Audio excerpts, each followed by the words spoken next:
क्या आप भी लोन लेना चाह रहे हो और बहुत ही परेशान हो? आपके लोन वाली फाइनेंशियल इंस्टीट्यूट या फिर बैंक बोल रहे हैं कि आपका सिबिल स्कोर अच्छा नहीं है, इसलिए आपको लोन नहीं मिल सकता है। इसके बाद आपके मन में बहुत ज़्यादा डाउट हो रहे हैं कि सिबिल स्कोर क्या होता है और सिबिल स्कोर हमारा कैसे डाउन हो गया। तो आज की इस वीडियो में हम बात करने वाले हैं, अगर आपको लोन लेना है तो सिबिल स्कोर कितना होना चाहिए और अगर ये डाउन हो गया तो इसको कैसे बढ़ाना चाहिए। देखिए, सिबिल स्कोर को अगर हम समझना चाहें तो सिबिल स्कोर में जो स्कोर वर्ड है, स्कोर का मतलब होता है एक नंबर और सिबिल का मतलब होता है credit information bureau India limited. ये 3 डिजिट का एक नंबर रहता है जो कि कम से कम 300 और ज्यादा से ज्यादा 900 का रहता है। 300 और 900 के बीच आपका क्रेडिट स्कोर, जिसको हम सिबिल स्कोर बोलते हैं, ये रहता है। इसी के अकॉर्डिंग आपको बैंक में या फिर फाइनेंशियल इंस्टीट्यूट लोन देंगी या फिर नहीं देंगी, यह तय होता है।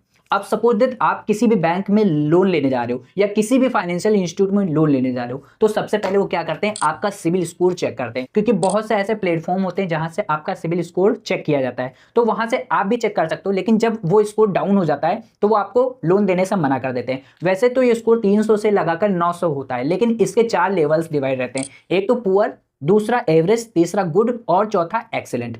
पुअर से लगाकर एक्सीलेंट तक आपका स्कोर रहता है, जिसमें पुअर 300 से 550 तक रहता है, एवरेज 350 से 550 तक रहता है और 550 से लेकर 750 तक आपका गुड रहता है। 750 से लगाकर 900 तक आपका एक्सीलेंट रहता है। लेकिन अगर आपका स्कोर एवरेज या फिर पुअर कैटेगरी में आ रहा तो बहुत से लोग एवरेज में भी लोन देने से आपको मना कर देते हैं, लेकिन कुछ कंडीशन में आपको एवरेज पर लोन मिल जाता है। बट बात करें पुअर कंडीशन, अगर आपकी कैटेगरी पुअर लेवल में आ रही है तो आपको लोन देने से बहुत लोग मना कर सकते हैं, चाहे वो बैंक हो चाहे वो फाइनेंशियल इंस्टीट्यूट, क्योंकि वो सोचते हैं कि आप प्रिंसिपल अमाउंट तक नहीं चुका पाओगे, इंटरेस्ट तो बहुत दूर की बात है। क्योंकि वो समझ जाते हैं आपके फाइनेंशियल कंडीशन कैसी, पास्ट में आपने लोन्स नहीं चुकाए होंगे या फिर समय पर ईएमआई नहीं रीपेमेंट्स किया होगा, तभी आपका क्रेडिट स्कोर डाउन हो गया होगा और अब आपको लोन देने से डर रहे हैं, इसलिए वो आपको लोन देने से मना कर देते हैं। चलिए अब बात करते हैं अल्टरनेटिव क्या हो सकता है, ऑप्शंस क्या हो सकते हैं। तो ऑप्शंस में हम दो तरह के ऑप्शन समझेंगे। एक तो अगर आपका सिबिल स्कोर डाउन है तब भी हमें लोन कैसे मिल जाए, दूसरा सिबिल स्कोर कैसे बढ़ाएं। दो ही हमारे पास ऑप्शन हो सकते हैं। तो पहले हम सोचते हैं कि सिबिल स्कोर कैसे बढ़ाना है। देखिए, सिबिल स्कोर बढ़ाने के लिए आपको क्या करना पड़ेगा,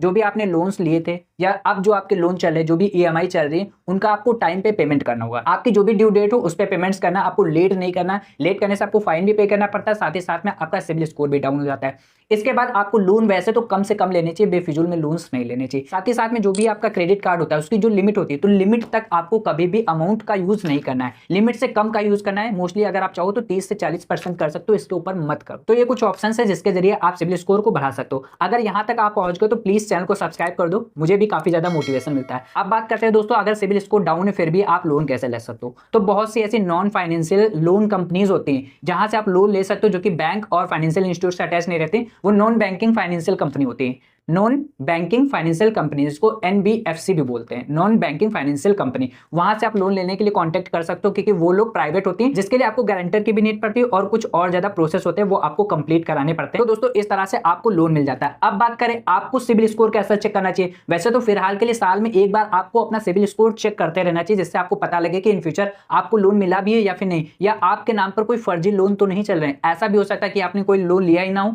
फिर भी आपके ऊपर सिबिल स्कोर डाउन हो गया हो, क्योंकि वो फर्जी लोन भी आपके ऊपर चल सकते हैं। तो आपको चेक करते रहने चाहिए टाइम टू टाइम आपका सिबिल स्कोर क्या है, डाउन है या फिर अप है या फिर बहुत ज्यादा अच्छा है। बहुत से ऐसे एप्लीकेशन आते हैं जहां से आप लोग सिबिल स्कोर को चेक कर सकते हो। अगर आप कमेंट करोगे सर सिबिल स्कोर कैसे चेक करें, तो मैं डिस्क्रिप्शन में भी इसकी लिंक प्रोवाइड करा दूंगा, जहां से आप सिबिल स्कोर को बहुत ही अच्छे से चेक कर सकते हो। वीडियो दोस्तों अगर यूजफुल लगी तो वीडियो को लाइक जरूर कर लेना, चैनल को सब्सक्राइब करके बेल आइकन को ऑन कर लेना। साथ ही साथ में बताना अगर आपके कोई भी डाउट्स हो तो आप कमेंट कर देना, मैं इसके ऊपर डेडिकेटेड वीडियो बना दूंगा। मिलते हैं नई वीडियोस के साथ में, तब तक के लिए जय हिंद, जय श्री श्याम।